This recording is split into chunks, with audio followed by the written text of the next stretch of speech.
मुलांनो फक्त आणि फक्त तुमच्यासाठी आता पटकन आलो, पटकन मुलांना विचारलं की कुठले कुठले प्रश्न आले, केमिस्ट्रीचा पेपर कसा होता, फिजिक्सचा पेपर कसा होता, बायोचा पेपर कसा होता, सर्व प्रश्न कंडक्ट केले, सर्व प्रश्न कलेक्ट केले त्यांच्यापासून, प्रत्येकाला इंडिव्हिज्युअली जाऊन विचारलं माझ्या मुलांना आणि त्याच्यानंतर तुमच्या फक्त आणि फक्त तुमच्यासाठी पटकन ॲनालिसिस घेऊन आलोय। सर्वांनी संपूर्ण बघा, मी एवढंच सांगणार आहे की ॲनालिसिस वरून आपल्याला पुढच्या एक्झामचा ट्रेंड कळणार आहे। या शिफ्टचा जो ट्रेंड होता मुलांनो, ट्रेंड काय होता, कुठल्या टॉपिकवरून जास्तीत जास्त प्रश्न विचारले गेले, त्याच्यानंतर कुठला टॉपिक मेजर कंट्रीब्यूट करत होता या शिफ्टला, या सर्व गोष्टींची मुलांना आपण चर्चा करणार आहे। एवढंच सांगणार आहे मुलांनो, पूर्ण बघा।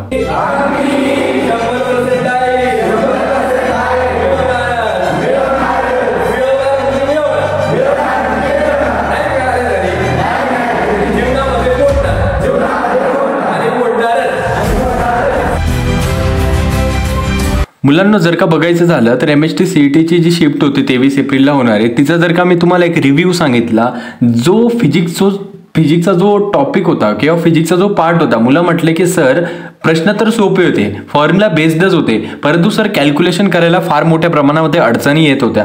म्हणजे मी फिजिक्सला मॉडरेट म्हणू शकतो, जास्त इझी नाही म्हणणार मी, कारण की फिजिक्समध्ये मोठ्या प्रमाणामध्ये फॉर्म्युला बेस्ड क्वेश्चन्स आल्यामुळं मुलांचा तिथं टाइम जास्त मोठ्या प्रमाणात या शिफ्टला कन्झ्युम झाला। त्याच्यानंतर मुलांनो केमिस्ट्रीची गोष्ट करायची झाली तर मागच्या 2 शिफ्ट पासून मी तुम्हाला सांगतोय की कालची जी पहिली शिफ्ट होती म्हणजे 22 एप्रिलची, ती पहिली शिफ्ट तर केमिस्ट्रीसाठी सोपी होती, परंतु संध्याकाळची शिफ्ट थोडी मॉडरेट झाली आणि आताची केमिस्ट्रीची शिफ्ट पण मॉडरेट होती। मॉडरेट याचा अर्थ मला सांगायचा असा आहे की जास्तीत जास्त सोपे प्रश्न येत नाही, जास्तीत जास्त कठीण प्रश्न येत नाही, मध्यम लेवलचे प्रश्न येत आहे, परंतु मुलांकडून होऊ शकतात ज्यावेळेस त्याची कन्सेप्ट क्रिस्टल आणि क्लिअर असणार आहे। ठीक आहे। त्याच्यानंतर बायोलॉजी, मुलांना बायोलॉजीचा मी मागच्या 3 शिफ्ट पासून ॲनालिसिस करतोय। बायोलॉजीमध्ये हवा तेवढा आपल्याला बदल काही घडून येत नाहीये। बायोलॉजीचा जो पेपर आहे तो एकदम सोपा येतोय, फक्त फरक एवढा आहे की जरा त्याची लांबी वाढते, लेंदी पेपर येतोय, म्हणजे जास्तीत जास्त टाइम कन्झ्युम करण्यासाठी मुलांनो बायोलॉजीचा पेपर असू द्या, केमिस्ट्रीचा असू द्या किंवा फिजिक्सचा असू द्या, या वर्षी मला असा ट्रेंड का जाणवतोय काय माहिती की एक्झामिनर सोपे तर टाकतोय, परंतु तुमचा वेळ कसा एका प्रश्नाला जास्तीत जास्त वाढणार ते बघतोय तो। म्हणजे पेपर तर सोपा आहे परंतु टाइम कन्झ्युमिंग आहे, त्याच्यामुळे जो विद्यार्थी सर्वात जास्तीत जास्त प्रॅक्टिस करणार तोच इथं सफल होऊ शकतो जास्तीत जास्त पर्सेंटाइल घेऊन। चला मग आता बघूया एक एक सब्जेक्ट बद्दल बघूया की कुठून प्रश्न जास्त आला। मुलांनो केमिस्ट्रीची गोष्ट करायची झाली, केमिस्ट्रीची सर्वात प्रथम गोष्ट करणार, कारण की हृदयाच्या जवळचा अधिक जास्त सब्जेक्ट केमिस्ट्री आपला। मुलांनो जर का गोष्ट करायची झाली तर वुड्स रिएक्शन जी होती केमिस्ट्रीमध्ये ती आली होती या आजच्या शिफ्टला। रोझेनमन रिडक्शन रिएक्शन कालच्या सकाळच्या शिफ्टला पण आली होती आणि आज पण आली।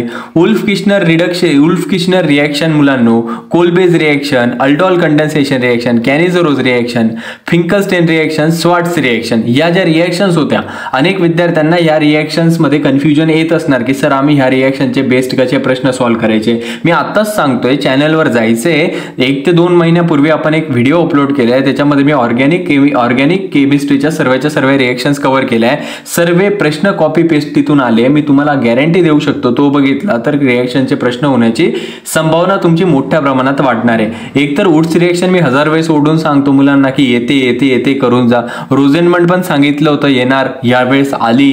अल्डोल कंडेन्सेशन आणि कॅनिझरोज देखील करून जायचे तुम्हाला। पुढच्या शिफ्टच्या विद्यार्थ्यांनी अत्यंत काळजीपूर्वक व्हिडिओ बघायचे, आपण रोज शिफ्ट ॲनालिसिस टाकणार आहे। आता जर का तुमचा PCM ग्रुप असला तर सर आम्ही बघू का, मी तुला सांगणार की तू 1000% बघ, 1000% बघ, कारण की तुझ्या एवढा फायदा कोणाचा सुद्धा होणार नाही, कारण की तुझी एक्झाम पुढच्या महिन्यात असणार आहे। आता तुझ्याकडे 8 दिवसाचा ट्रेंड असणार आहे की तुला कशा पद्धतीने क्वेश्चन जे असणार आहे ते विचारले जाणार आहे। मी एवढंच सांगणार आहे की शिफ्ट ॲनालिसिसला लाईटली घेऊ नका, अत्यंत महत्त्वाची गोष्ट आहे।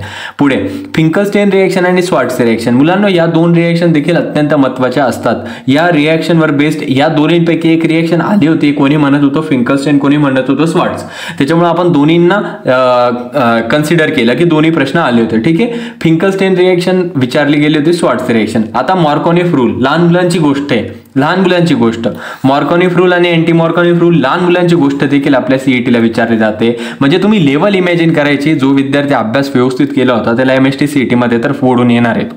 आता पुढे अजून कुठे कुठे कसले कसले प्रश्न आले मुलांना, एक आला हायब्रिडायझेशनवर आला, बॉन्ड ऑर्डर फाइंड करायची, बॉन्ड ऑर्डरचा फॉर्म्युला आला मुलं म्हटले, त्याचा फॉर्म्युला असणार मुलांना NB - NA/2, हा जो असतो बॉन्ड ऑर्डरचा फॉर्म्युला असतो. ऑक्सिडेशन स्टेट फाइंड करायला, हा तर कॉमन आहे, कुठला पण शिफ्ट असू द्या तुमच्या, हा प्रश्न आला नाही तर काही होणार नाही, काही खरं नाही. त्याच्यानंतर स्टॉक नोटेशन आलं, लुकास रिएजंट विचारला गेला होता. लुकास रिएजंट काय असणार आहे sir, concentrated HCl plus anhydrous ZnCl2, याला आपण लुकास रिएजंट असं म्हणतो. त्याच्या मदतीने आपण अल्कोहोल्सला डिस्टिंग्विश करत असतो.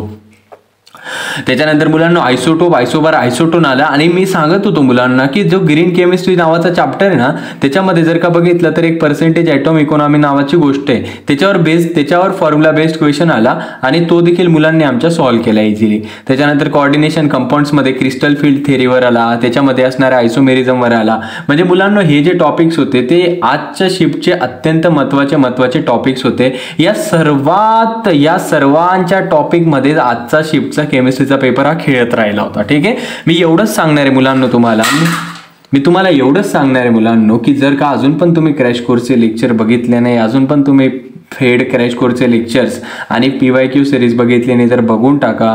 आणि मी आता तुम्हाला एकच गोष्ट सांगायची, बघा आपण केमिस्ट्रीचा पेपरचं ॲनालिसिस केलं आहे, आता पुढे आपण 2 सब्जेक्टचं पण सांगतो, पण त्याच्या अगोदर मला एक गोष्ट सांगायची मुलांनो. सरांचं स्वप्न एक आहे की महाराष्ट्रातल्या प्रत्येक विद्यार्थ्यापर्यंत माहिती पोचवणे, आपल्या महाराजांच्या मातीतल्या प्रत्येक विद्यार्थ्यापर्यंत आपल्याला माहिती पोचवायची आहे आणि ती पण मला मराठी भाषेतून पोचवायची आहे. आता बघूया, मला आता बघायचंच आहे की मराठी भाषेमधल्या एका शिक्षकाला माझे विद्यार्थी किती सपोर्ट करतात. आता मला ते बघायचंय. मराठी चॅनल आहे म्हटल्यावर आपले चॅनल अनेक लोकांपर्यंत पोहोचायला नको का? तुमची माझी आपल्या सर्वांची जबाबदारी, आपल्याला आपली मदत आपल्या मायभाषेमध्ये आपल्या मराठी भाषेमध्ये अनेक लोकांपर्यंत पोहोचवायची आहे. त्याच्यासाठी तुम्ही मला सहकार्य करणार ही माझी अपेक्षा, माझी सर्व मनापासून इच्छा आहे आणि ती तुम्ही करावीच असे माझं स्वप्न देखील आहे. फिजिक्स, आता फिजिक्सचं जर का बघायचं झालं तर फिजिक्सची जी लेवल होती ती मॉडरेट होती, जास्त काही कठीण नव्हतं, जास्त काही सोपी नव्हती, मॉडरेट. मी मागे सांगितल्याप्रमाणे कुठल्या टॉपिकवर फोकस केला सर, करंट इलेक्ट्रिसिटी आला, इलेक्ट्रोस्टॅटिकवर बेस्ड अत्यंत प्रश्न आले, ग्रॅव्हिटेशनवर फॉर्म्युला बेस्ड क्वेश्चन आले, रोटेशनल मेकॅनिक्स, प्रत्येक शिफ्टला याच्यावर जास्तीत जास्त प्रश्न विचारले जात आहे, सर्व फॉर्म्युला बेस्ड क्वेश्चन. डायमेन्शन विचारले गेले आजच्या शिफ्टला, कुलम्स लॉ आला होता MST CETच्या फिजिक्सच्या पेपरामध्ये. हे सर्व जे आहे ना मुलांनो, इथं मला चॅप्टर सांगण्याचा उद्देश एकच आहे की नुसते मी क्वेश्चन सांगितले, तुम्ही नुसते क्वेश्चन्स करून जाणार. परंतु ट्रेंड कशाला म्हणतो आपण, तुम्हाला क्वेश्चन्स न माहीत असता तुम्हाला तो क्वेश्चन कुठल्या टॉपिकचा आहे ते माहीत असणं गरजेचं आहे. मग तुम्ही तो टॉपिक इझिली अभ्यास करू शकता. अनेक विद्यार्थी म्हणतात सर नुसते प्रश्न द्या. अरे प्रश्न द्यायला काही अडचण नाही, प्रश्न देऊन देणार तुला मी, तू नुसता तो प्रश्न करून जाणार, त्याची कन्सेप्ट नाही करून जाणार तू, मग तरी पण तुझ्याकडून प्रश्न सॉल्व्ह नाही होणार आणि तुझ्याकडून प्रश्न नाही सॉल्व्ह झाला तर दुःख मला होणार. त्याच्यामुळे मी टॉपिक सांगतो इम्पॉर्टंट, ते व्यवस्थित लक्ष देऊन ऐक फक्त. पुढे बायोलॉजीचा पेपर सांगितल्याप्रमाणे सोपा तर होता पण जरा लेंथी होता. ठीक आहे, कुठे फोकस केला गेला होता बायोलॉजीमध्ये जर का विचार करायचे झाले तर एक्सक्रीशन अँड ऑस्मो रेग्युलेशन हा जो चॅप्टर होता, एक्सक्रीशन अँड ऑस्मो रेग्युलेशन, त्याच्यावर देखील अत्यंत मोठ्या प्रमाणात वेटेज आहे. त्याच्यानंतर मुलांना प्रत्येक शिफ्टला आहे ना इनहेरिटन्स अँड व्हेरिएशन हा जो चॅप्टर आहे ना त्याच्यावर बेस्ड प्रत्येक शिफ्टला, जसं की मी काल पण मुलांना विचारलं, सकाळी त्यांनी हेच सांगितलं, संध्याकाळी पण विचारलं त्यांनी पण हेच सांगितलं, आता पण विचारलं त्यांनी पण हेच सांगितलं. म्हणजे इनहेरिटन्स अँड व्हेरिएशन नावाचा जो चॅप्टर आहे ना तो अत्यंत महत्त्वाचा आहे. त्याच्यानंतर मुलांना reproduction in lower and higher animals याच्यावर देखील फोकस केला जातोय. कालच्या शिफ्टला मेन्स्ट्रुअल सायकलवर प्रश्न आला, या शिफ्टला बहुतेक मला म्हटला तो की प्रायमरी सेक्स ऑर्गन्स वगैरे काय असतात त्याच्यावर बेस्ड आपल्याला प्रश्न बघायला मिळाला होता. ठीक आहे, त्याच्यानंतर मुलांना मॉलिक्युलर बेसिस ऑफ इनहेरिटन्स वर आपल्याला ह्या शिफ्टला प्रश्न जास्तीत जास्त फोकस होताना बघायला मिळाला एक्झामिनरचा. आणि महत्त्वाची गोष्ट म्हणजे कालच्या शिफ्टपेक्षा आजच्या शिफ्टमध्ये origin and evolution of life वर अत्यंत मोठ्या प्रमाणामध्ये फोकस केला आहे एक्झामिनरने.